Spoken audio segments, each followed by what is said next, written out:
കൊണ്ടിരിക്കുന്നുവെന്ന് കോൺഗ്രസിനകത്തുള്ള സ്ത്രീകളെല്ലാം തന്നെ പ്രഖ്യാപിച്ച് മുന്നോട്ടേക്ക് വരുന്ന സമയം ആ സ്ത്രീകളെ പുറത്താക്കുന്ന നടപടിയാണ് പ്രിയപ്പെട്ടവരെ ഈ നാടിനകത്തുള്ള കോൺഗ്രസിന്റെ നേതൃത്വം സ്വീകരിച്ചു പോകുന്നത് എന്നുള്ളതാണ് നമുക്ക് കാണാൻ വേണ്ടി സാധിക്കുന്നത്.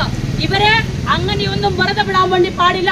ഇവിടെ എല്ലാ ആളുകളുടെ മുന്നിലേക്ക് ചിരിച്ചുകൊണ്ട് കടന്നു വരാറുള്ള വെള്ളയും വസ്ത്രം ധരിച്ച് എല്ലാ കല്യാണ വീടുകളിലും ഇങ്ങനെ ഓമനച്ചിരിയോടെ സഞ്ചരിക്കുന്ന വി ഡി സതീശൻ എന്ന് പറയുന്ന കോൺഗ്രസിന്റെ പ്രതിപക്ഷ നേതാവ് ഇനി പറവൂരിനകത്തേക്ക് കാലെടുത്തു വെക്കുമ്പോ ഈ പറവൂരിനകത്തുള്ള സ്ത്രീകളെങ്കിലും ഏറ്റവും ശക്തമായ പ്രതികരണവുമായിട്ട് മുന്നോട്ടേക്ക് വരുമെന്ന സൂചന മാത്രമാണ് ഡിവൈഎഫ്ഐ ഈ ഒരു സമരവുമായി ബന്ധപ്പെട്ട് മുന്നോട്ടൊരുക്കി വെക്കുന്നത്.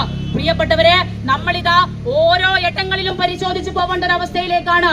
ഒരു പെൺകുട്ടി പരാതിയുമായിട്ട് കോൺഗ്രസിന്റെ നേതാവിനെതിരെ പരാതിയുമായിട്ട് വരുന്ന സമയത്ത് കോൺഗ്രസ് അത് പരിശോധിക്കാനോ ആ പരാതിയെ ഏറ്റെടുക്കാനോ അതിനു വേണ്ടി ഒരു കമ്മിറ്റിയെ വെക്കാനോ അല്ല തയ്യാറാവുന്നത്.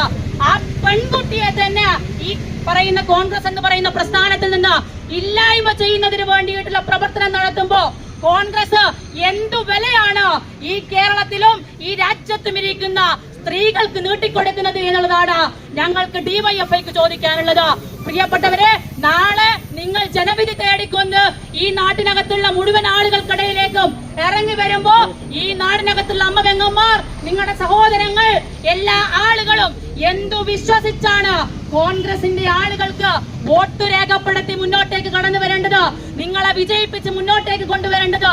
ഈ നാടിനകത്തുള്ള സാധാരണക്കാരായിട്ടുള്ള ആളുകൾ എന്തെങ്കിലും ഒരു ആവശ്യത്തിന് അവരുടെ ഗതികേട് കൊണ്ട് അവരുടെ ജീവിതത്തിലെ പ്രശ്നങ്ങൾ കൊണ്ട് നിങ്ങളെ സമീപിക്കുകയാണ് എങ്കിൽ നിങ്ങൾ നേരെ അവരോട് കിടപ്പറയിലേക്ക് കടന്നു പോരാനാണ് ആവശ്യപ്പെടുന്നതെങ്കിൽ ഈ നാടിനകത്തുള്ള സ്ത്രീകളും പുരുഷന്മാരും ഉൾപ്പെടുന്ന എല്ലാ ജനവിഭാഗവും ആലോചിച്ചു പോകേണ്ടത് കോൺഗ്രസ് എന്ന പാർട്ടിക്കകത്ത് എന്ത് വൃത്തികെട്ട നയവും നടക്കുന്നുണ്ട് എന്നും അതിലേക്കൊന്നും കടന്നെടുക്കാതിരിക്കുന്നതിന് വേണ്ടി ഈ നാട്ടിലെ യുവാക്കളെ, വിദ്യാർത്ഥികളെ, കൊച്ചുകുട്ടികളെ, അമ്മ പെങ്ങന്മാരെ എല്ലാം തന്നെ അണിനിരത്തേണ്ടതിന്റെ എല്ലാ ബാധ്യതയും ഈ നാടിനകത്തുള്ള മുഴുവൻ ജനാധിപത്യ വിശ്വാസികൾക്കും ഉണ്ടാവേണ്ടതുണ്ട് എന്നുള്ളതാണ് നിങ്ങളോട് സൂചിപ്പിക്കാനുള്ളത്.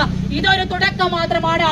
ഡിവൈഎഫ്ഐയുടെ പറവൂർ ബ്ലോക്ക് കമ്മിറ്റി ഈ ഒരു തുടക്കമായിട്ട് മുന്നോട്ടേക്ക് വരുന്നിടത്തുള്ള ഈ സമരം ഇനി വരാനിരിക്കുന്ന നാളുകൾ ഇന്ന്